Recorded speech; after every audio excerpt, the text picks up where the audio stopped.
मुंबईच्या मराठी माणसाचं स्वप्न काय आहे? अरे एकेकाळी या गिरणगाव मध्ये, या दक्षिण मुंबईमध्ये राहणारा तो मराठी माणूस, तो हद्दपार झाला, पाप कोणाचा आहे? गिरणी कामगार हद्दपार झाला, पाप कोणाचा आहे? अरे तुम्ही नेहमीच सांगता माझ्या महानगरपालिकेमध्ये 70,000 कोटी रुपयाच्या फिक्स डिपॉझिट केले आहेत.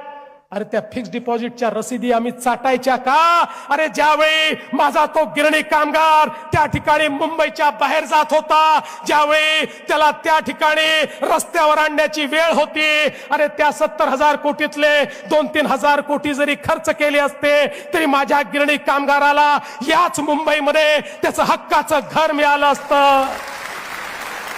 आम्हाला कागद आणि रसीदी चाटण्याकरता त्या ठिकाणी सत्ता नको आहे. आम्हाला जिवंत माणसाची सेवा करायची आहे. जिवंत माणसाला त्याचं हक्काचं घर हे त्या ठिकाणी मिळवून द्यायचं आहे. अरे बीडीडी चाळीच्या संदर्भात किती वर्ष या ठिकाणी संघर्ष चालला, पण आम्ही निर्णय केला की बीडीडी चाळ ही बिल्डराच्या घशात देणार नाही.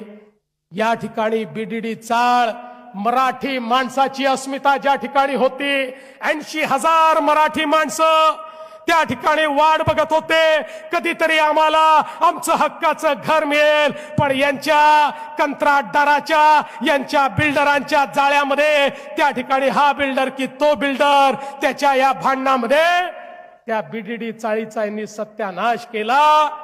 पण आम्ही निर्णय केला बिल्डराची आवश्यकता नाही, म्हाडा स्वतः त्या ठिकाणी बीडीडी चाळ बांधेल.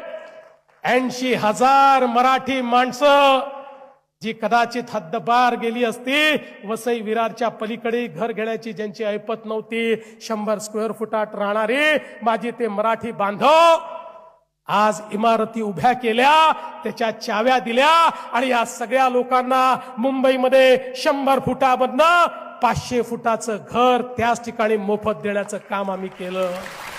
मराठी माणसाकरता हे काम आहे. आज अभ्युदय नगरचा विकास त्या ठिकाणी आपण सुरू केला. अभ्युदय नगर जे आमच्या गिरणी कामगारांचं, जे आमच्या मराठी माणसाचं एक अशा प्रकारची ही वस्ती आहे, ज्या वस्तीमध्ये आपल्याला मुंबईची खरी संस्कृती पाहायला मिळते.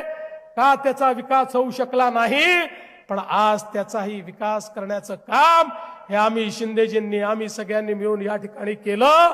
चाच होणार, मुंबईचा महापौर हिंदूच होणार आणि मुंबईचा महापौर मराठीच होणार.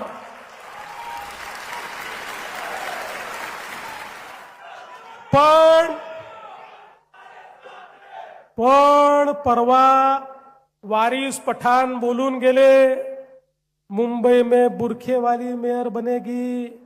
आम्हाला वाटलं आता मराठी माणसाबद्दल बोलणारे तुटून पडतील, पण मला समजलंच नाही. अचानक भोंग्याचे सेल डाऊन झाले. सकाळचा भोंगा बोलेनाच, विचारलं तर तोंडातनं शब्दच निघेना. एक जण यांच्यातला बोलायला तयार नाही, हे त्याचं उत्तर देण्याकरता देखील तयार नाही. आता आम्हालाच त्यांना चार्ज करावं लागेल, तर कदाचित या भोंग्यातनं आवाज निघतील. आणि म्हणून त्यांच्या छातीवर उभं राहून सांगतो, या ठिकाणी महापौर हिंदूच बनेल, या ठिकाणी महापौर मराठीच बनेल.